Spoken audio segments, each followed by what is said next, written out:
Muy bien, vamos a continuar entonces. Correcto. Entonces aquí nos dice que el ácido ascórbico es una sustancia formada por carbono, hidrógeno, oxígeno. Aquí requerimos el proceso de la combustión. Muy bien.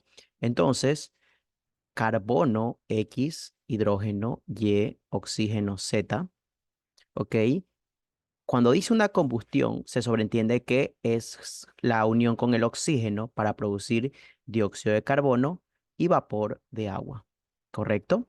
Entonces, no sería correcto decir que X vale 1. No, los subíndices no se balancean, lo que se balancean son los coeficientes, pero no podemos hacer eso debido a que desconocemos los subíndices, es decir, la fórmula del compuesto. Muy bien, pero si nos dan un dato que es que tenemos 1,50 gramos de dióxido de carbono y 0,405 gramos de agua. Correcto. Entonces lo que usaremos aquí es la ley de la conservación de la materia. Todo el carbono del ácido ascórbico pasaría a ser dióxido de carbono y todo el hidrógeno del ácido ascórbico se transformará en agua. No hay pérdida en este caso de masa porque la masa no se crea ni destruye, solamente se transforma. Pero el oxígeno, en cambio, tiene dos fuentes. No sería correcto decir que el oxígeno de aquí es el de acá. Eso estaría mal.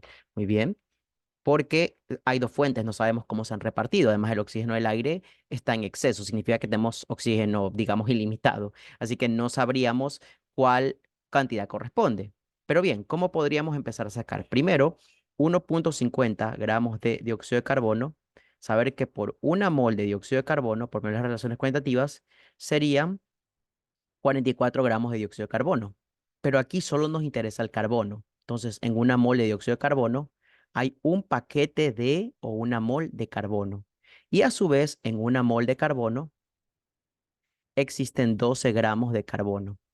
Con lo cual tendemos que la cantidad de dióxido de carbono que se ha formado o que inicialmente teníamos era 0,409 gramos. Esto tiene sentido porque este compuesto, si leemos, es un gramo. Entonces, sus componentes deberían sumar un gramo. De hecho, eso es la llave para saber cuánto es el oxígeno. Ahora continuamos con el agua. Aquí nos interesará el hidrógeno, obviamente, porque el mismo hidrógeno, la misma masa de hidrógeno que hay aquí, debería haber al inicio, debido a que, como dije al inicio, la materia no se crea ni se destruye, solamente se transforma. Muy bien. Una mol de agua son 18 gramos de agua. Y por cada mol de agua, ahora son 2 moles de hidrógeno. En la fórmula hay 2.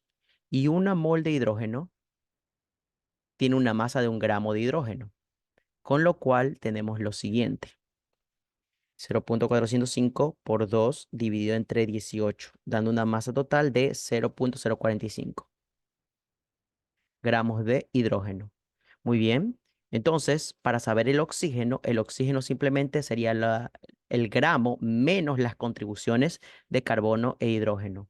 0,409 más 0,045.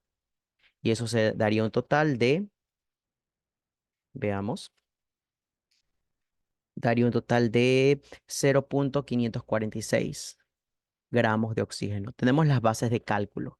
Vamos a anotarlas en la parte izquierda. Entonces sería 0,409 gramos de carbono, 0,045 gramos de hidrógeno y finalmente 0,546 gramos de oxígeno. ¿Ok? Procederemos a borrar esta parte que ya no es necesaria para nosotros y completaremos con las bases de cálculo para sacar ahora sí la fórmula empírica y luego pues la fórmula molecular. Muy bien. Recordemos que en los compuestos orgánicos más importante es la fórmula molecular que la empírica. Muy bien. Anotamos las bases de cálculo: 0,409 gramos de carbono, 0,045, todo esto fue calculado con anterioridad, 0,546 gramos de oxígeno.